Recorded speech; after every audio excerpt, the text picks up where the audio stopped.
വെള്ളിയാഴ്ച വൈകിട്ട് വേറൊരു പരിപാടിയും ഇല്ലാത്തത് കൊണ്ട് ചായ കുടിക്കാനായിട്ടൊന്നിങ്ങനെ ഇറങ്ങിയതാണ് 4 പേരും കൂടി.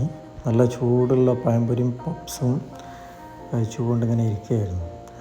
അപ്പോൾ ഒരാൾ പറഞ്ഞു ഒന്ന് നടക്കാൻ പോകാമെന്ന്. അങ്ങനെ പുറത്തേക്ക് ഇറങ്ങി സ്ഥിരം ഇവരുടെ കാഴ്ചയായ ജിം ക്ലാസ് അവർ നോക്കി നിന്നു. അതിങ്ങനെ നടന്ന് 2.5 കിലോമീറ്റർ അപ്പുറമുള്ള ഏകദേശം മാർക്ക് ആൻഡ് സേവിൻ്റെ അടുത്ത് ഞങ്ങളെത്തി. കോവാറിൽ പുതിയതായി വന്ന mark and save store, hyper store എന്ന സ്ഥാപനം. ഹൈപ്പർ സ്റ്റോറാണ്, നമ്മൾ കണ്ടിട്ടില്ലായിരുന്നു. അത് കാണാൻ വേണ്ടി ഇനി അതെന്തൊക്കെ നോക്കുന്നുണ്ട്. ഒന്നും വാങ്ങാൻ ഉദ്ദേശിച്ചല്ല വന്നത്, പക്ഷേ അതീവത ഓറഞ്ച് പെറുക്കിയിട്ടുണ്ട്. ഞാനൊരു ഹാൻഡ് ബാഗും മോൾക്കൊരു ഉടുപ്പും നോക്കി, പക്ഷേ ഞാൻ എടുത്തില്ല. അഷ്റഫ് അതാ വാച്ച് നോക്കിക്കൊണ്ടിരിക്കണം. ഇത് സ്ഥിരം കാഴ്ചയായ പെർഫ്യൂമുകളുടെ ടെസ്റ്റിംഗ്. ഒരു കൗതുകം കൊണ്ട് നോക്കിയതാണ്. അപ്പോഴേക്കും അദീബ് ഒരു ട്രോളി സാധനങ്ങളുമായി വില്ലയം വന്നു. പർച്ചേസിങ് കഴിഞ്ഞു.